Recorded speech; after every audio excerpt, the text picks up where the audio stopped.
nating alalahanin, pero one thing's for sure, crowd control hindi magkukulang sa laban na to. Nakaka-excited ang laban na to at talagang kapanapanabik kung ano nga ba ang ihahatid ng Echo at Smart Omega para sa unang laban sa ating ikatlong serye ngayon. Ryota at ang buong koponan ng Smart Omega laban sa Echo. Ibang formula muli ang ihahatid ng mga Organs dito. Ixia and Angela nag-debut para sa kanila. Parang ano yan, pag isipin mo agad yung combo, hindi nga lang yun yung pwedeng puntahan ni JP. Meron ka pang Baksha, meron ka ding Pakito. Yup. Depende lang sa mood. O hindi, joke lang. Depende kung anong nga nangyari sa sitwasyon. I mean, at this point naman, kung titignan mo, dalawang Impure Rage ang na-secure dito ni Eto Max and Andorio. But this is where things could actually get interesting. Si Chakno nakagamit siya ng Quantum Charge, which is something na usually nakikita natin sa mga marksman. It kind of increases yung inyong attack speed whenever you use the basic attack. So, at this point, si Chakno siguro pag nag-release siya ng kanyang basic attack na merong passive, baka yun yung way niya para makapag-engage ng mas mabilis. He also has the flicker to initiate kung sakali na malagay sila sa alanganin. Yeah, actually, nakita na natin ito na ginamit ni Chakto last time kalaban ang Blacklist International. Kumbaga, babatuhin niya ng tissue, tapos tatakbo siya ng mabilis. And saka siya si set up. Diba? Napakagandang idea para sa Omega na kumuha ng Quantum Charge. Medyo bago, pero tingnan natin kung mapapagana nila against Echo. Diba? Alam mo maganda dito kasi di ba nakita natin last time for Echo, parang binilisan nila di ba yung rotation nila. Yup. Ngayon binabasa mo nila kung ano yung tempo nung kalaban nila. More on playing safe, tsaka pwedeng mambulaga, pwede din naman ganun gawin ng kanilang kalaban. At surprisingly, tahimik ang nangyayari. Oh my Parang God. controlled aggression lang eh.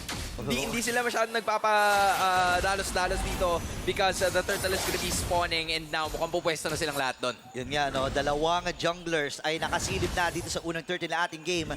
Bababa sa 8K yung buhay. Sinusunog-sunog lamang ni Carl TZ dito pero nakapwesto na rin ang kupunan ng Echo. Chakno nag-aabang pero makakasalubong ata. Oy, napakaganda talon dito pero makukuha pa rin ng Echo ang turtle. Sabay alis at konting suntok muna para kay Sanford. Painit lang muna but yup, Echo is on the lead. Grabe, sobrang tahimik na magabi lang pupunan. Wala pang namamatay. Konting suntok, konting kumustahan lamang ang pinakita na magabi lang pupunan. Pero base dito sa emblem build natin na brought to us by FWD Life Insurance, ano nga ba ang meron? This is an interesting build coming in from the Valentina kasi nakuha niya yung Weapon Master. Plus, meron din siya nung cooldown reduction coming in from that mage spell. So this is gonna be super big pagdating ng mga late game or mid game portions kasi dun kailangan si Sanji sa mga laban na to para sa side ng Echo. He needs to at least give the necessary poke damage nang sa ganun ay medyo makontrol. But there you go again. Wow. As I say it, Carl TZ nakakuha na naman ng panibagong purple objective. And ito nga yung inaalala ko eh, parang how will Andorio face off against one of the greatest players that we've had dito sa Pinsha pagdating ng later portions ng ating laro. So, Kelra really needs to step it up. Or kung sakaling magkaroon naman ng micro gameplay na manggagaling dito sa Smart Omega, there's no better time than now. Yeah, may kita mo rin yung respeto ng magabilang kupunan no, sa kanila mga kalaban. Walang overextension, talagang kontrolado lang talaga. Speaking of kalkulado, parang kalkulado din naman ang pagkakasagot dito ng hard card. Ito na ang pagbawi ng Echo. Pero pag-time doon, pero pipigilan ni Chakno Carl TZ sa ilalim ng Torre. Akala natin, mauuna ang Omega, pero sa dami na nangyari at naggamit ng mga skills, walang casualty. Walang casualty. No, my friend. Yan ang bilin. The hard guard. But Unang 30 lang ating game. Kasi gets mo eh, ang bilis pumunta ni Carl TZ kung saan objective sila pupunta. Oh, tsaka sakto din, nasa kalinga ni Daddy JP. Talaga siya yung malapit kanina sa turtle, kaya naman makukuha agad. Carl TZ with that secure on the turtle. At parang meron ng, ito yung sinasabi nating timers, nakapwesto na naman si Carl TZ dito sa back ni Kuya Andorio. So tingnan natin kung makokontesto niya. Medyo makuha nga lang if ever. Pero it's still going to be Andorio dahil ginamit niya rin yung retribution niya during that moment. although ultimate ang nakuha doon ni Carl TZ. Siya ang pinakamayaman dito pero set up shot. Saktong-sakto naman, pero merong heart guard, pero hindi na yata Buhay! Another one! Another one bites the dust at Sanji again is still alive. But for Omega, the discipline, talagang hindi sila umaalis, pero top lane, medyo nakakakuha dito na mag-hit sa mga Oh, torre. no. Kaya magagawin ito ng Echo sa may bottom lane. Meron yata pagpawin Hala! sa kanila, pero pumasok Wild Swim. Pero gamit lang din naman dito ang pagkakatakas para kay Sanford. Oh no! Flicker na gamit na Real World Manipulation and First Blood para dito kay Sanji. Medyo mahaba-haba ang nagaganap ha. Andorio and the rest of the members from Smart Omega ay kailangan ng umatras. Pero ready pa rin ang Echo dito. Let's see kung paano gagawin na Ryota. Kapasok din, Cortezy versus Naku po. Ryota. Op, op. Sa may bottom lane, kamunti ka na. Pero top lane, successful. 5.7 yung Iksha. So at some point, Kelra still has the capacity. Meron pa rin siya potential na mag-deal ng damage. Pero ngayon, may laban na naman. Uy, grabe, sakit ng damage si Cartesia against Chakno. Uy. Pero sa may middle lane natin, mukhang yun na kukuhanin ng Echo. Tori Right, masisira. Tapos nag-flicker out pa nga dito si Etomax and disengage. Tori lang pala ang gusto kuhanin. Iniisa-isa lang ng Echo dito. Sabi nila, isang objective lang. Kuha muna tayo sa gitna. Kunin natin yung turtle at ngayon, very low scoring game to. Nakakapagdaka kasi ang Smart Omega at Echo kilala talaga sa mga playstyle na atake kung atake, di ba? Echo Express at itong Smart Omega parang nagpapakiramdaman lang. Again, respeto ang ibinibigay ng both parties rito.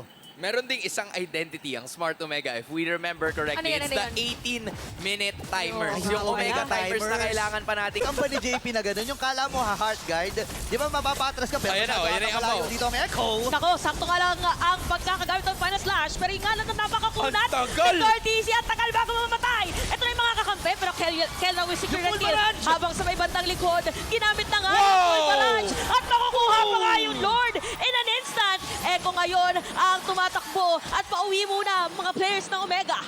Wow! Umabot sa point na in-exhaust nila lahat ng skills nila kay Cartezy. May heart guard, sobrang kunat ng gulong. Pensa pa sa ibaba at sa may gitna ang ilan sa kanila mga members. Pero first level o level 1 Lord pa lang naman ito. Hindi pa ito yung Luminous, hindi pa ito yung dumadamba. So I think base sa kits na meron ng Smart Omega, kayang-kaya nilang depensa nito. Oo nga, meron na rin critical dito si Kelra. Again, yung binanggit ni Hans kanina, 18 minutes, parang yun yata ang pino-force ngayon ng Omega. Pero ngayon, you have to give it to Echo. Dahil dun sa tatlong ibinigay na turtles, hindi man lang na-contest ng side ng Smart Omega, Echo has built a formidable gold advantage. Oh, si Cartezy ngayon nagiging priority nila and you also have to give it to Benny Cutie. Parang never natin nakita si Benny Cutie Oo nga, sa mapa aside from the Lord take na nakuha nila kanina lang. Parang biglaan lang na pumapasok. Pero nung bigla ang pumasok, naku yung boxero, biglang pumasok. Kaya naman alis muna dito yung footballero. May iwan nga lang si Ryota. Laban na to mga sports. Meron pa palang fencing para sa Omega. Pero Sanford is still zoning out the players of Omega right now para makuha yung Lord. Iko-contest yata rin Lord Revelation para kay Sanji. Bulaga! Patay ngayon si Ryota at aalis na lang muna sila diretso doon sa Lord. Wow! Nauna ang Omega doon sa Lord. Mukhang nga sufficient naman pero lulundag na yung Lord. Tatalon ba si Chakno? Hindi. Pero mukhang tatalon yata. It's gonna be Sanford. Inhibitor turn sa may bottom lane ay masisira. Tapos yung free hit against Cartezy. Medyo nararamdaman na. Masakit, boss. Ito na yata. Hindi nakakayanin pa nung heart guard. Nagamit na yung heart guard at madedepensahan pa yung Lord. Barangay ay buhay pa. Magandang depensa ay pinakita. Ngayon, nakasecure na ng entirely full build with a mix of offensive and defensive items. So you really have to see or you really have to commend Sanford right now. Yung confidence niya sa laro, nadadala niya talaga dito just because of his movement. No, speaking of confidence, ayan na. Usually mga ganyan, plus ano yan plus 100. May stats din yan eh. May stats yan sa confidence.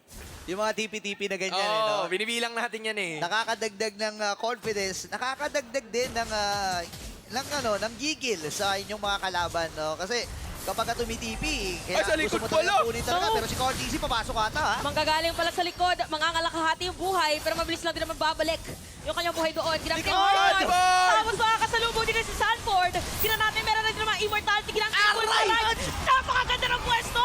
Ang bagyong Benny Cutie with those free hits. Pero may bawi lang naman. Eto Max, pero tatlo ang patay. Double kill na para dito kay Benny Cutie. Dalawa lang ang natitira para dumepensa sa side ng Echo. Mid lane ay sisirain nila. Meron minion wave, mid and bottom. Pipilitin ba nila? Meron alone, meron ding heart guard. Napakaganda paggamit ng Violet Requiem. Pero nandun pa rin ang Omega para dumepensa. Labanan na ito ng mga pwedeng napakaraming pindutin. And Benny Cutie with a mega kill. At hindi na pababawiin pa. Game 1. Walang iba mapupunta kundi sa mga Orca. Game number 1 para sa Echo. And this winning moment is brought to you by our official sponsor, FWD Life